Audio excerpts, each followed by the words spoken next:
If robots are able to replace us as workers, then where does that leave us as human beings?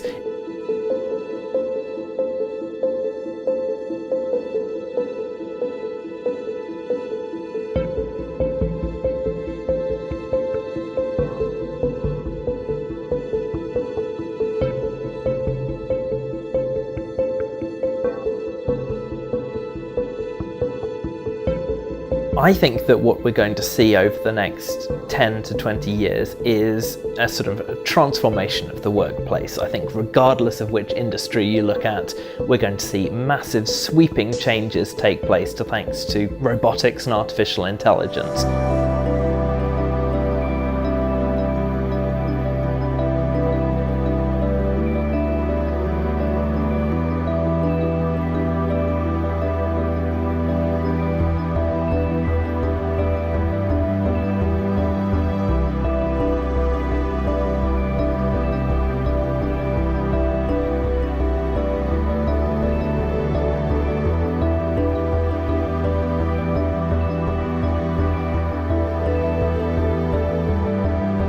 The real question is, what do we do with all of these people who suddenly have no work? Do the typical economic models in which they predict new industries to flourish around automation to take up the slack, will they actually transpire as predicted? If not, then we have a major disjuncture between the automation process and the structure of the economy. My name is Pepper. I'm a sophisticated combination of hardware and software designed to interact with humans and bring them joy.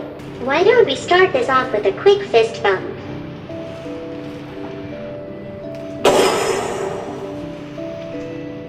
I think that whether you're talking about a manual profession like sort of farming or bricklaying or construction, or whether you're looking at more sort of cognitive areas like sort of legal work or medicine, or really any profession, there is at the moment some sort of artificial intelligence aspect in terms of automation taking these industries over. We're seeing this happen so rapidly that predicting which jobs are going to be safe, I think, is a real challenge, which of course makes planning for the future very difficult.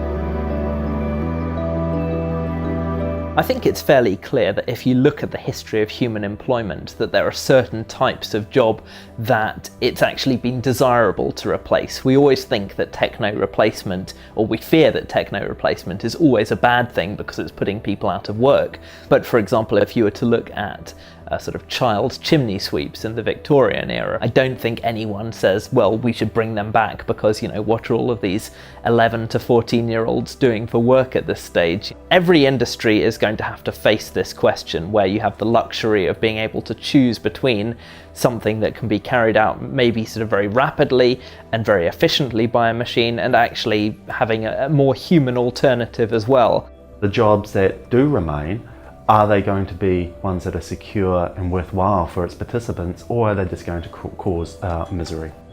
For those that cannot be employed, what do we do in terms of the way in which they fit into society? Are they going to be castigated as they are now? If you're unemployed, then all of the stigma associated with that makes life very unpleasant, besides the economic insecurity. Or are we going to create new institutions that redefine what it means to be a person that's fully functioning in our society without the pillar of work?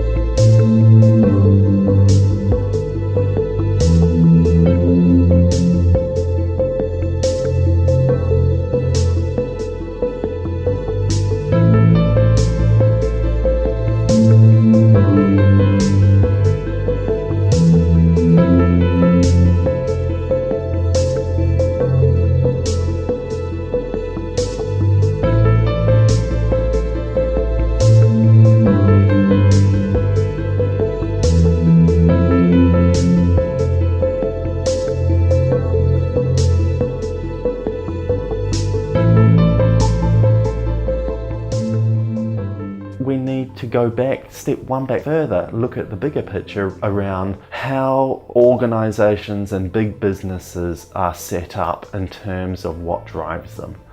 Are they going to be driven purely by shareholder value and the profit margin as they are now, or is that force going to be counterbalanced by other social needs?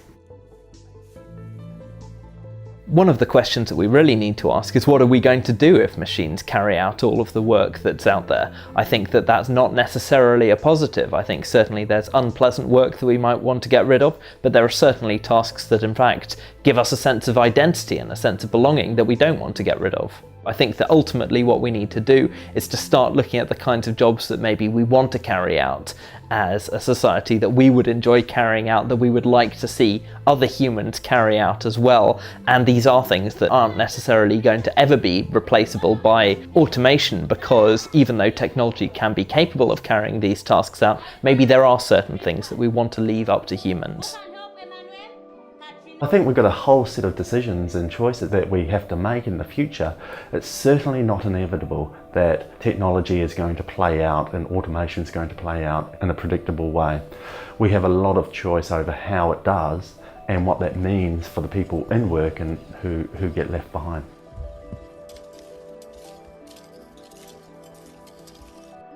Who's going to own the effects, externalities of the way in which technology is implemented? In other words, there's always going to be a cost. Who gets to bear the cost?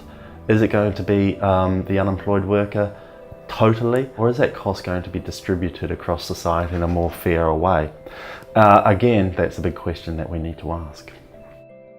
To get this adventure started, place your hands on mine so we can fly to the land of magic. Let's begin.